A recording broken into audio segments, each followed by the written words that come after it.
I look for a price bare minimum of about $5,700, and I said that 38 to $5,700.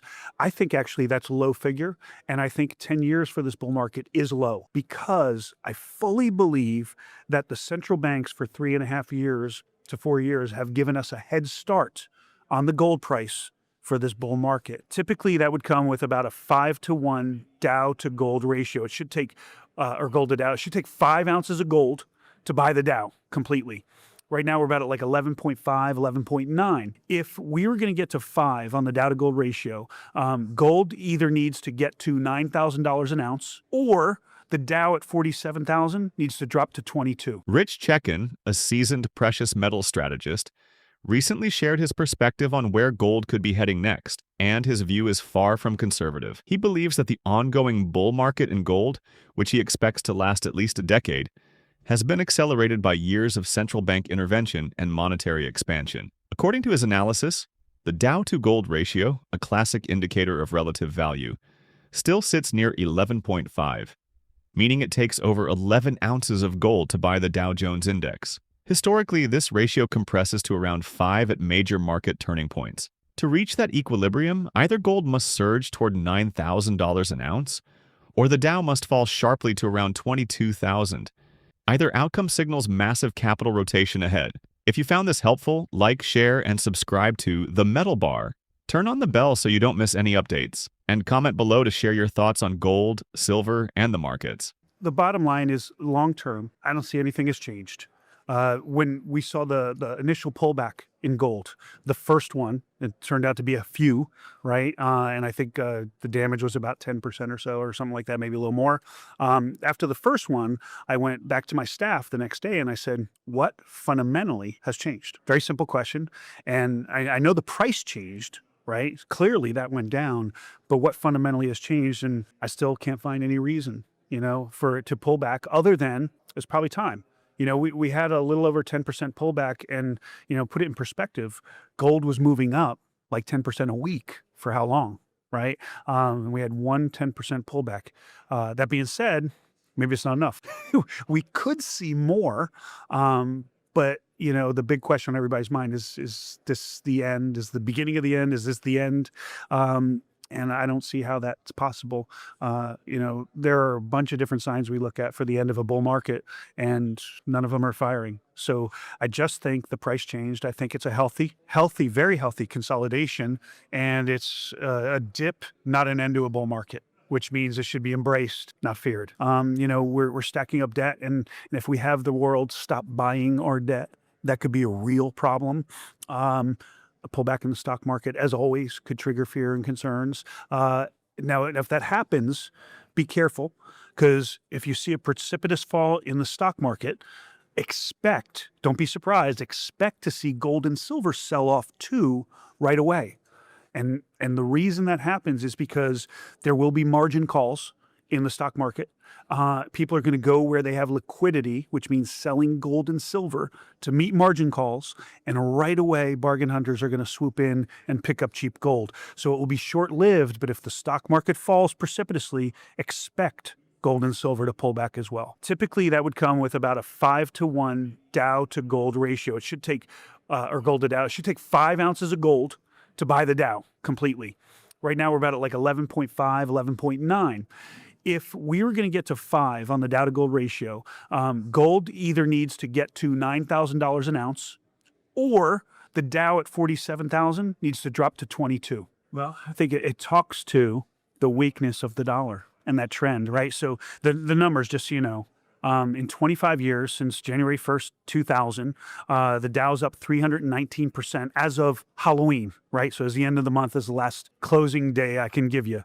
The S&P 500 is up 370%. The NASDAQ is up 474%. Now, none of that is bad. It's not terrible returns over a 25-year period. Silver is up 812%. Okay, almost double some of these other indices. Gold up 1,288%, and it's down. It was up 1,400%.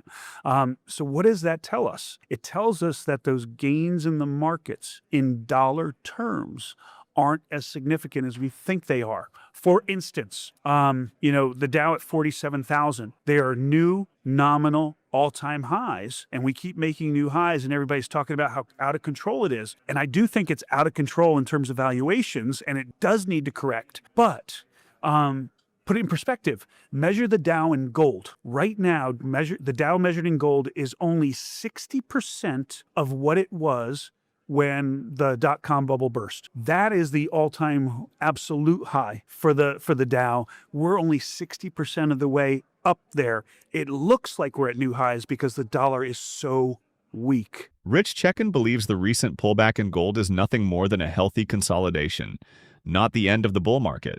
Despite a roughly 10% correction, he emphasizes that nothing fundamental has changed, only the price. He points out that gold had been rising at an incredible pace, so a pause was inevitable. The long-term drivers remain intact: unsustainable debt, weakening dollar trends, and potential stock market stress. He warns that if equities sell off sharply, gold and silver might dip temporarily as investors meet margin calls, but such moves would likely be short-lived and create buying opportunities. When measured against gold, the Dow's true strength is far weaker than it appears, only about 60% of its dot-com peak. Let's get into the interview. I've never bought into the idea of Fed independence. I think it is a show and smoke and mirrors, and in the end, they do what they need to do. For years, I think they talked a game of a strong dollar, a strong dollar, a strong dollar as they let it weaken, because ultimately when you spend too much, you need that easing of interest rates in order to be able to handle the interest payments and service the debt. So I think we've been playing this game for a long time. They just don't want it to make it look like they're not independent, but I can't imagine they're independent, right? So easy money was flowing for a very long time, and that hit the marketplace. And, I think at the peak, we were probably at 9% or 8% or whatever interest rate, maybe even 10, touching it. The shadow stats, if you will, I think it's John Williams. I think he was calling we were 14+% in reality if we measured it the way we did in the 80s. I could be off, but it's close. So it was actually, I think, higher than what was reported. And I think if we ease too much too fast, we will quickly rebound to high single digit, maybe low double digit levels. So that is very possible. Now they're coming in and they're saying we don't have a choice. We have to do this because we're trying to balance labor and interest rate or inflation. And, I don't know that they could solve this problem with interest rates in the labor department. So we'll see. It's going to be interesting. If it does rebound, expect it to shoot up pretty quickly. It's not a surging economy by any stretch of the imagination. But I think, if you look at it by itself, in absolute terms, it's okay. It's not great. If you look at it versus other economies, I think we're doing just fine. Relatively, it's doing fine.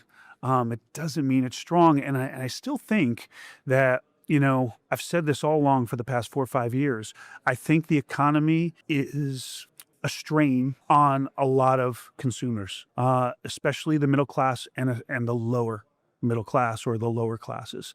So the folks that are at the lower end of the totem pole are really struggling in this economy. When you have well-established professionals with decent paychecks coming in saying you got to sell gold to pay credit card bills or to pay off debt or to pay bills in general, that's not a healthy economy, right? So I think, we're seeing decent growth, not great growth, but I could be wrong. I don't think salaries are keeping up with inflation, and it haven't for years, and it's making everything a bit of a struggle. I know folks that are making as much or more than they were in previous years, and they can't get as much for it as they had in the past. That tells me that wages are not keeping up. It is a difficult economy for consumers. And I think it's less healthy than they lead on, but it's not horrible either. We can get through this. Rich Checkan closes with a sobering yet realistic assessment of where the U.S. economy truly stands. He challenges the illusion of Federal Reserve independence, calling it smoke and mirrors, suggesting that policy decisions are ultimately driven by debt service needs rather than sound economics. The decades of easy money have hollowed out the system, weakening the dollar while fueling structural inflation that official data consistently underreports. Beneath the surface, many Americans are struggling, especially the middle and lower classes, as wages fail to keep pace with the cost of living. Even professionals with stable incomes are being forced to liquidate assets just to manage debt. It's not a collapse, but it's certainly not a healthy recovery either. The warning is clear, the system is stretched, and resilience will favor those prepared. If you found this helpful, like, share, and subscribe to the Metal Bar. Turn on the bell so you don't miss any updates, and comment below to share your thoughts on gold, silver, and the markets.